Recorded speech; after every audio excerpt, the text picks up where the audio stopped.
Você já refletiu sobre o que significa perder tudo de uma hora para outra? Imaginar que tudo aquilo que você construiu, todo o seu trabalho árduo, seus bens, sua família, suas alegrias, podem desaparecer em um único momento. Bem, eu, Jó, sei muito bem o que é isso. Esta é a minha história.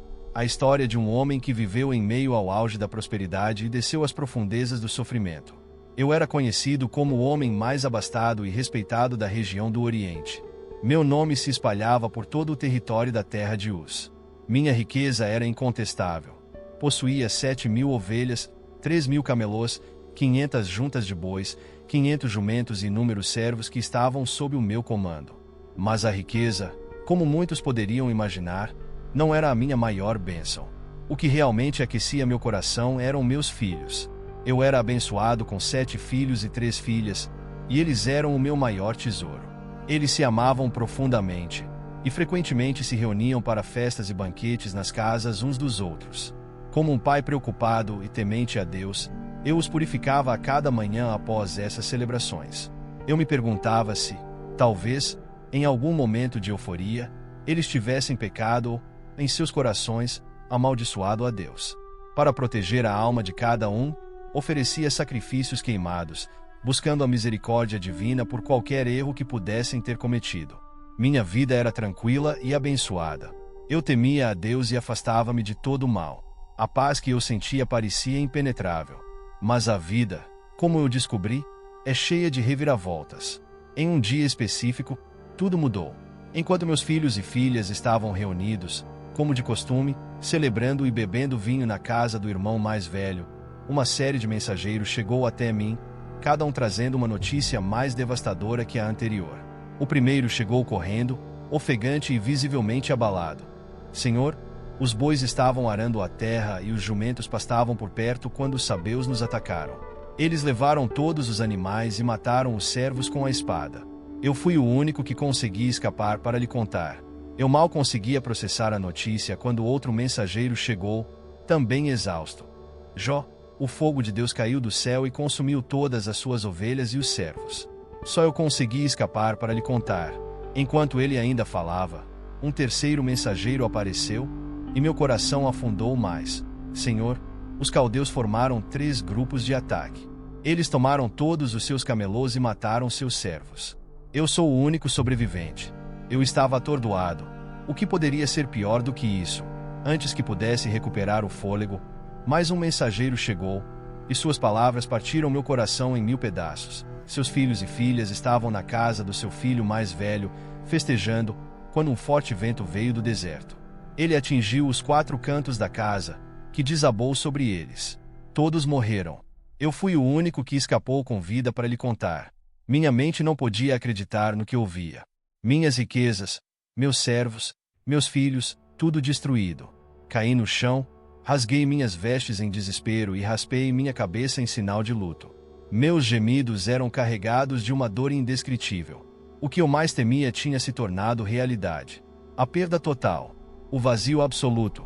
Mas, mesmo naquele momento de dor intensa, proferi as seguintes palavras: No eu saí do ventre de minha mãe, e não voltarei para lá.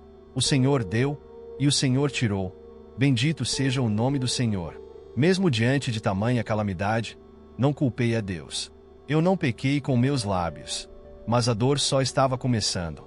Logo depois, meu corpo foi atacado por feridas dolorosas que cobriam cada centímetro da minha pele. A dor física era insuportável, e a cada movimento, o sofrimento aumentava.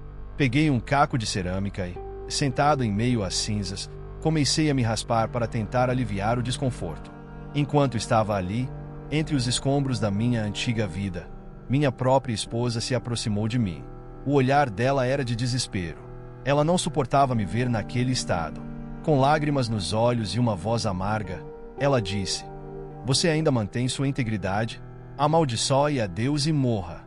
Suas palavras me atingiram como uma faca, mas não cedi. Respondi com firmeza: Você fala como uma mulher insensata. Aceitaremos o bem de Deus e não o mal. Mesmo diante dessa dor avassaladora, não pequei. Não culpei a Deus por tudo que estava acontecendo comigo. Mas a dor continuava. A dor de perder meus filhos, minha saúde, minha dignidade. E então vieram meus amigos, Elifaz, Bildade e Zofar eram homens que eu respeitava profundamente. Quando souberam da minha desgraça, viajaram longas distâncias para se juntar a mim. Ao me verem de longe, quase não me reconheceram, de tão deformado que eu estava. Eles começaram a chorar, rasgaram suas vestes e jogaram poeira sobre suas cabeças em sinal de luto.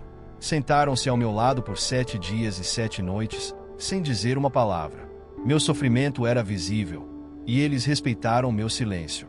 Mas depois desse longo silêncio, não pude mais segurar meus sentimentos. Falei, amaldiçoei o dia em que nasci. Clamei para que aquele dia fosse apagado da história. Questionei o propósito de continuar vivendo em tamanha miséria. Porque a vida é concedida àqueles que só conhecem a dor. Eu ansiava pela morte, mas ela não vinha. Tudo o que eu mais temia havia se materializado diante de mim. Foi então que meus amigos começaram a falar. Elifaz, o mais velho, foi o primeiro. Ele me disse que, na visão dele, meu sofrimento era resultado de algum pecado que eu devia ter cometido. Ele sugeriu que eu buscasse a Deus, que me arrependesse para que a paz e a prosperidade voltassem para minha vida. Bildade e Zofar concordaram com Elifaz. Eles também acreditavam que Deus estava me punindo por algo errado que eu tinha feito.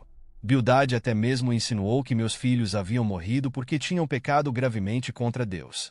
Suas palavras eram como facas perfurando meu coração já machucado. Eu os ouvi pacientemente, mas por dentro eu estava cansado. Quando finalmente falei, expressei toda a minha frustração. Vocês se acham os únicos sábios, não é? Acreditam que são os únicos que compreendem os caminhos de Deus. Mas eu também tenho mente, não sou inferior a vocês. Todos sabem dessas coisas.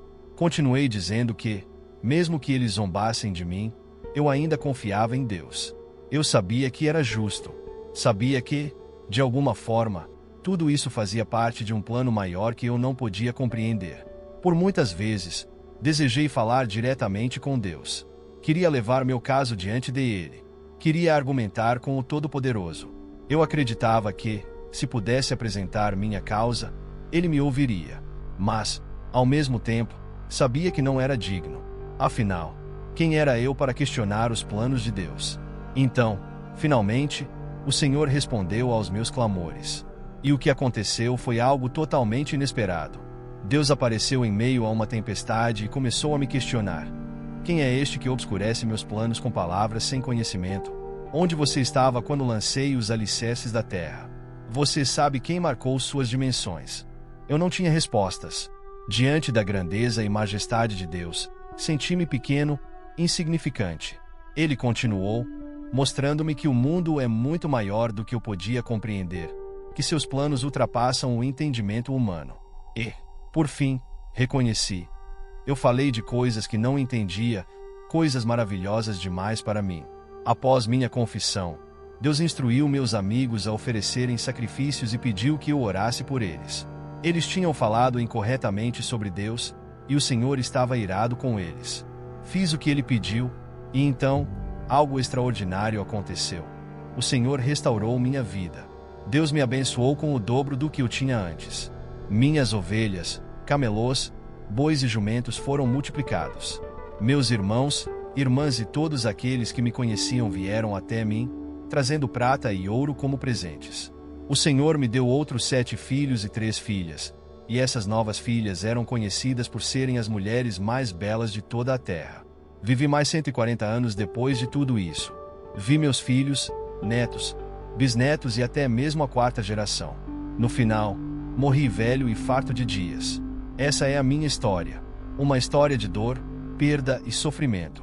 Mas, acima de tudo, uma história de fé, perseverança e redenção. Deus é fiel.